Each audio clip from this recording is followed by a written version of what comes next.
Good morning, wherever you are in the world. Maybe it's good afternoon or good evening. I am Jen Sugarmeyer, your host of Higher and Heels, and I am trying this middle part today because apparently that's what the kids are doing. I keep trying it and then not trying it. I feel like Cher with my hair. But anyway, I'm going to give it a try today. So that is what looks different about me. If you say, boy, Jen, you look different than last week.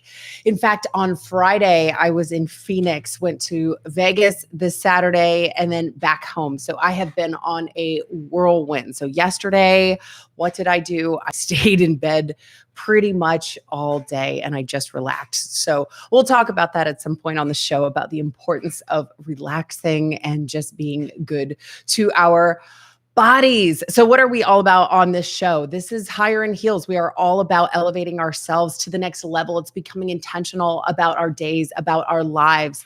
And it is becoming the best versions of ourselves and how to show up and how to be in a happy place. And so, what we noticed is that in 2020, we saw so many women that were stepping out of the workforce. We saw women in leadership that were leaving, that were reducing their hours, that were taking lesser positions. And so we just didn't have the mentorship like we did. We also saw that for Fortune 100 and 500 companies, that we only have 5% of women in leadership, that we only have 18% of women, or excuse me, I should say CEOs, not women in leadership, but women CEOs. And in general, across all companies, we are seeing 18% women CEOs. So, ladies, we've got a long way if we want to equalize the just women in leadership in general. And so that's what we're all about here on Higher and Heels. It's getting intentional about our day. It's a quick 20 minutes in and out, set your day right, and then go on about it. So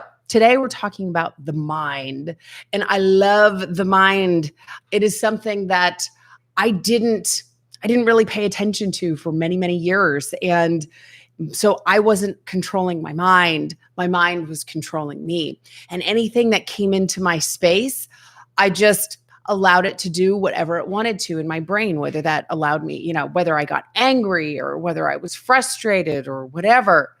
And then I started to tap into the power of the mind. So I thought this week we would talk about, is your mind working for you or against you? And how do you tell? And it's actually pretty simple to see if your mind is working for you or not. You see, there are two states of being, and you cannot be in both at the same time. And one is suffering and the other is a beautiful state. You can call them whatever you want. That's my nomenclature. That's my vocabulary.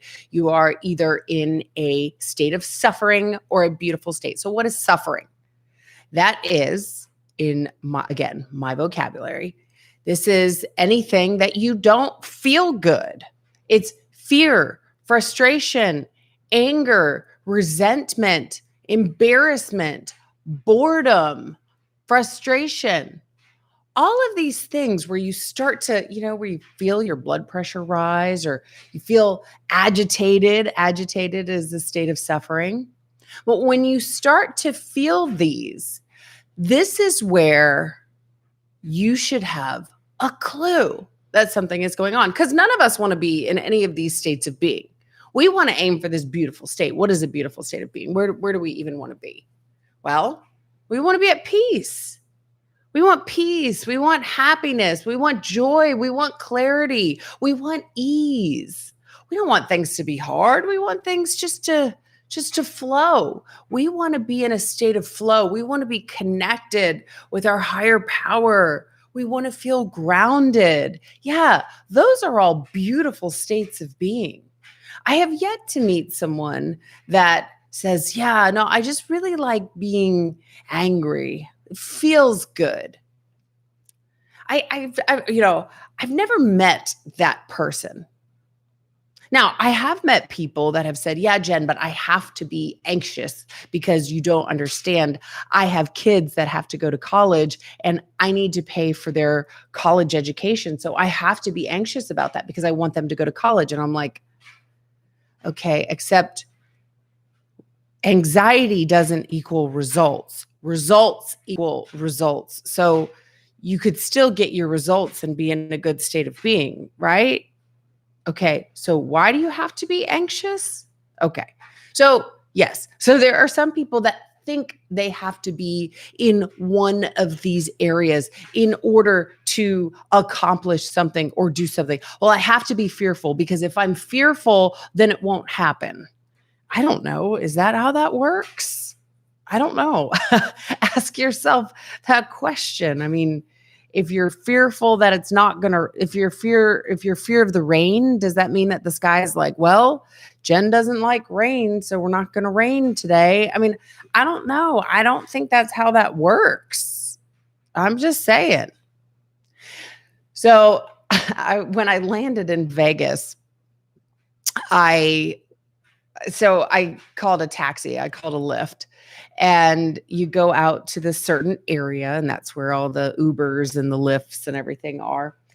And it tells you on the app the license plate, it tells you the color of the car, the make, the model, all of that. Tells you your driver's name and stuff. And so it's important to check this information before you jump into a stranger's vehicle. You don't just want to be jumping into anybody's vehicle and saying, "Hey, are you going to take me somewhere?" And then you need to validate this information. So I'm doing my standard checks. I see the maroon vehicle come around, whatever it was. And I see it come around and I'm like, "Oh," and I'm checking the license plate and I'm like, "Oh, that's my hey over here." Because there's different lanes, whatever. There's a ton of people out there. So I wave at my guy. He comes over and he stops. Okay. And then, so I go around the back because I have my little luggage thing, which I could have thrown in the back with me, but I put it in the trunk. And so I go around back and I put my hand under the trunk and I hear the click. So because he unlocked it. So I opened it and I put my luggage in, close the trunk. I get in the back and he said, "You almost got me in trouble." And I'm like, okay. Now, Jen once upon a time would have been very defensive. "Oh, you're going to blame me." Oh, and I would have, been in a state of suffering. I would have been defensive. That's not a good position. I mean, unless maybe you're playing in sports, but you'd rather be on the offensive, right? Because that means that you're about to score versus somebody's about to score on you, right? But anyway, whole different discussion. So I said, "Okay, let's just hear what this gentleman has to say." I said, "Oh, okay." And I'm just very nonchalant about it. He said, "Yeah, I'm not allowed to stop here." Keep going. "Yeah, well, we can't just stop here." Or he said, "You, not we. You can't just stop here." I said, "Okay. Okay." And I just let it go. Because I could coach this guy. Like, did I actually make the decision to stop or did you? When I went around the back, did you open the trunk? Did you unlock the trunk or did I? So, like, going back to our discussion on ownership and accountability and, he very well could have just pointed me where I needed to go. I didn't know where I needed to go. I just saw my person and I waved him over and I got in the vehicle. And that's what I thought I was supposed to do. I wasn't like, "Let's see if we can get away with something," or anything. That wasn't my intent. I just was waving over my cab driver so I could get in and go to the hotel because I had somewhere to be. And that was that. But I know the mind well enough because I've been studying it, because these are the things that we talk about here on the show. This is what I do with my coaching. This is everything in my world. Is that I know how powerful the mind is. And when you are either controlling it or when you're not controlling it. And when you're not controlling it, you go into this state of suffering. So here, this guy is mad at me or whatever he was, frustrated or annoyed, or I have no idea what his deal was. But here he is. I get in and he blames me immediately. I'm like, okay. But see, I'm not going to allow that. The Jen once upon a time, that would have allowed me, I would have been defensive. I would have been in this state of suffering because I'm trying to protect myself. I'm trying to protect my whatever. Well, for what? This guy who's driving me to my hotel? Like, yeah, maybe in the court of law, yeah, I need to stand up and speak up and all that. But like, who cares? Like, who cares? If this is what this guy wants to think, there is much bigger problem here for this gentleman than just me in his cab. Meaning, if he's going to blame this little incident on me here, what else is going on in his life that he's not taking accountability for? He is completely powerless in his own world if he's allowing everybody that comes into his space to dictate the situation.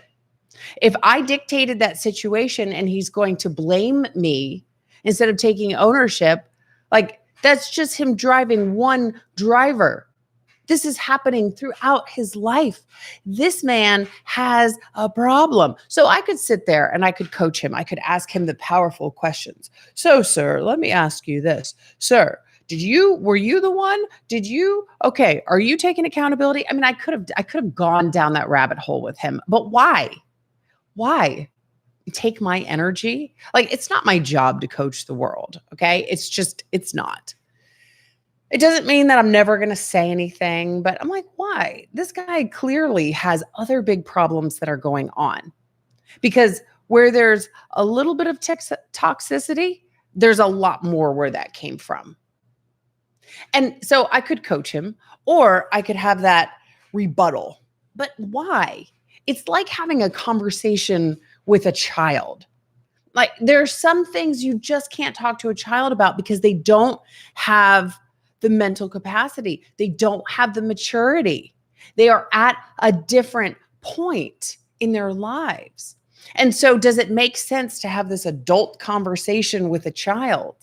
No, it doesn't mean let the child do whatever it wants, but there are just some things that it's just not, you can't have a certain level of conversation. And that's where this gentleman was. He was in a whole nother ball game. And I'm like, do I want to waste my energy? Or do I just want to sit here on my phone and maybe post something on social media or interact with, some people's profiles or, look at where I need to go or do something productive instead of combating and potentially getting myself worked up? Because even if we do have this strong mind, we continually need to protect ourselves because stuff is always trying to creep in. It's like the devil. The devil is always trying to get you. There will always be things that are trying to tear you down.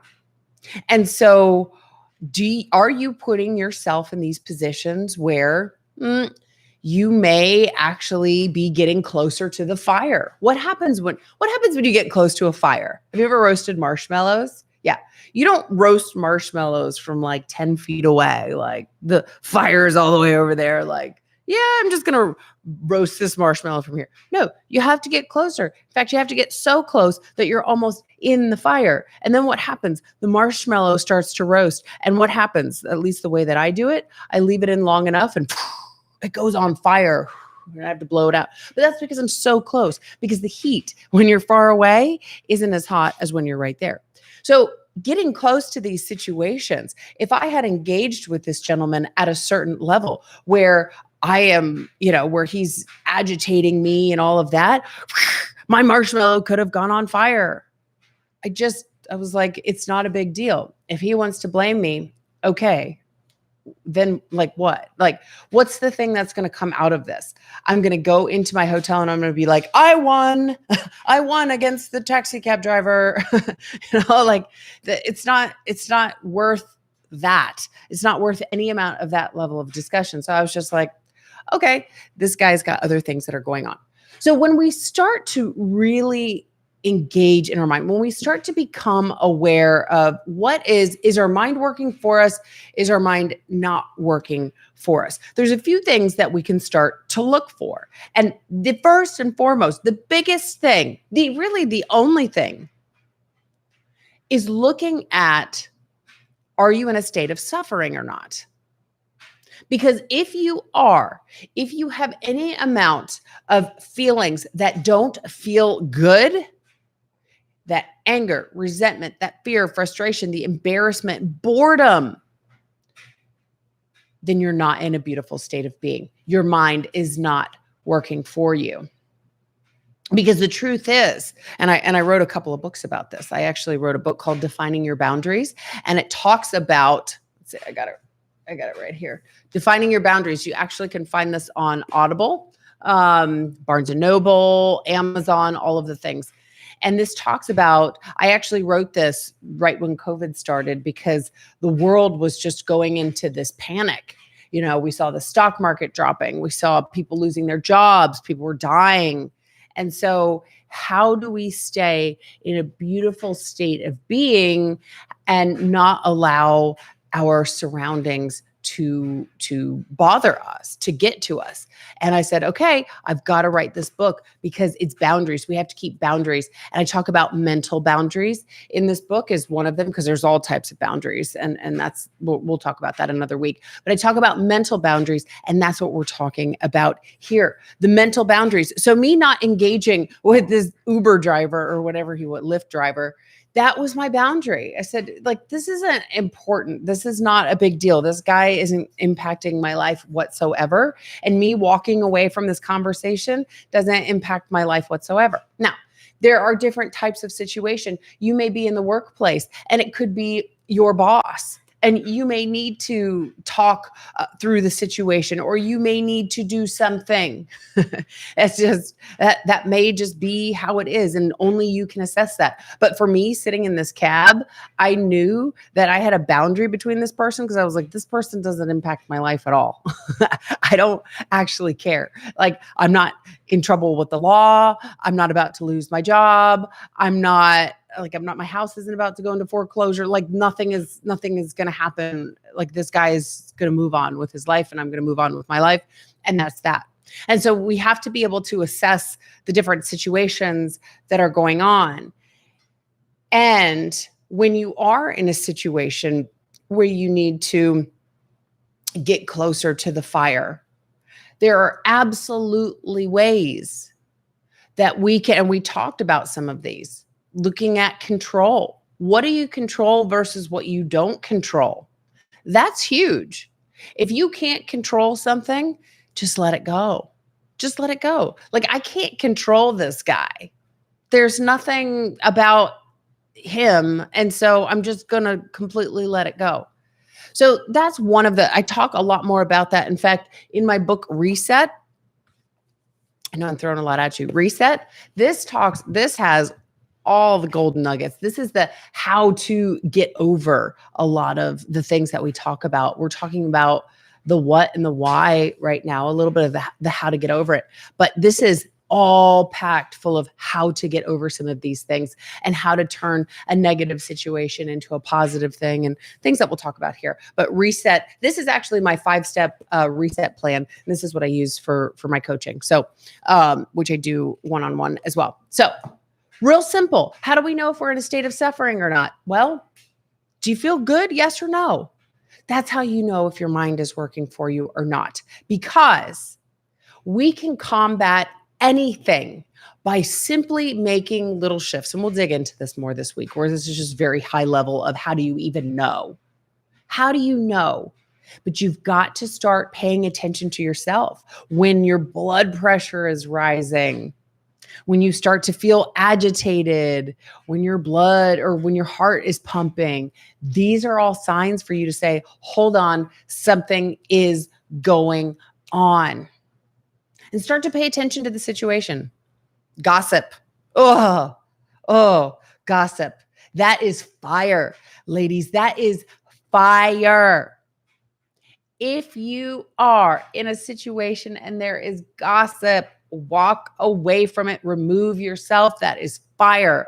Ooh, we'll get more into that too this week. I'm quite sure, because that is one that just gets me. So how do you know?